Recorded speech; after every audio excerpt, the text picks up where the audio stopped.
A useful prop for you to acquire for your game is going to be a bell.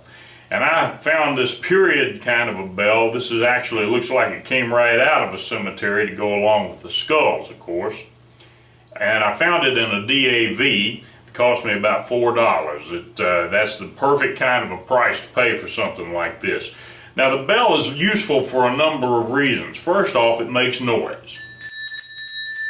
And you can use that noise to draw people to your table. You can use it to emphasize points when you reach over and pick it up during a game, and you can talk to people with it.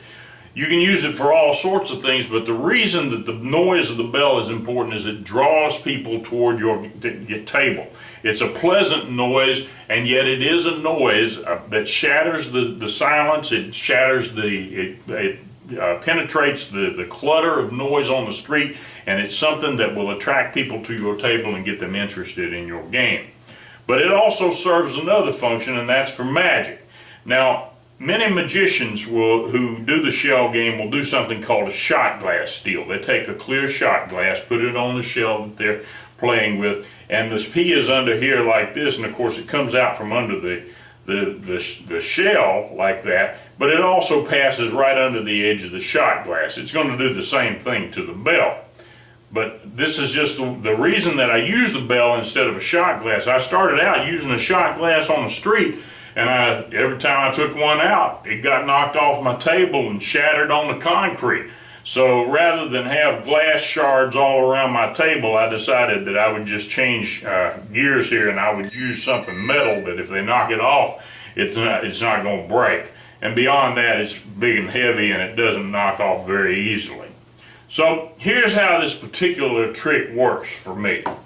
I'm just going to show you my version of it, all right?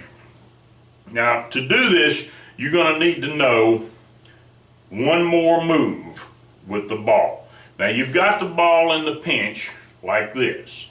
Well, once you've got it in the pinch, there's a move called an inside shift.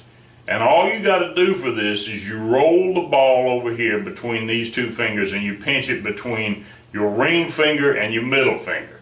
And you can actually move your hand around a little bit like this, and it's okay.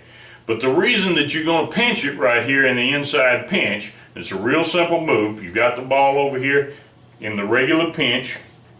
You've taken it out from underneath the shell. You've got it in the regular pinch. Okay, you just move it over here like this, and it's of course out of sight of the customer. You can do it like this. There it is right there. Okay, and then you're going to use this in this particular case to cram it up against the side of the shell so that you can show the shells empty.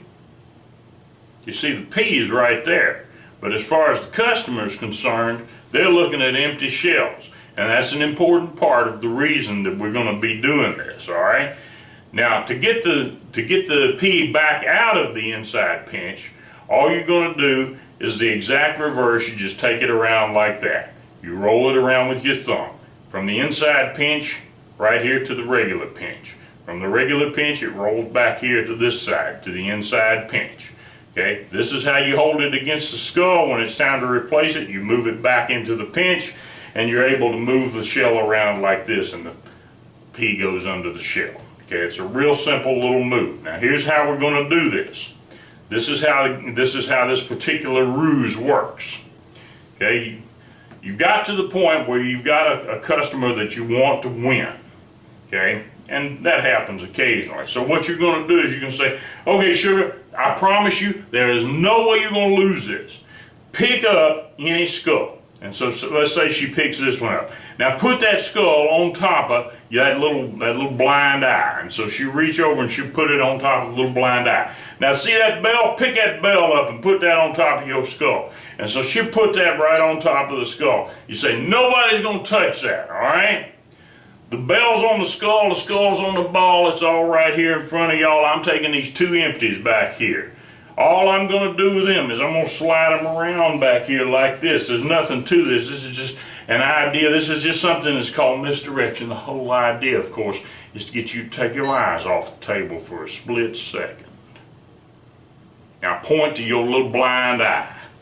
Now if you've got a really suspicious customer, and they all going to be suspicious by this time, the chances are that they will pick this one first.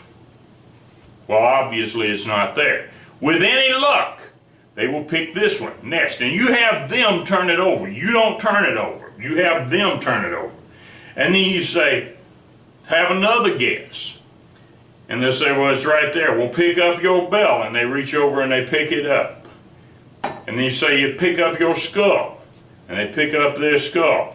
And as soon as they pick it up, you pick up the P, because you don't want them picking up the P. If they pick up the P, they're going to figure out that it's squishy, and that's going to give away the game. But you pick up the P, and that's the way this whole thing works, all right?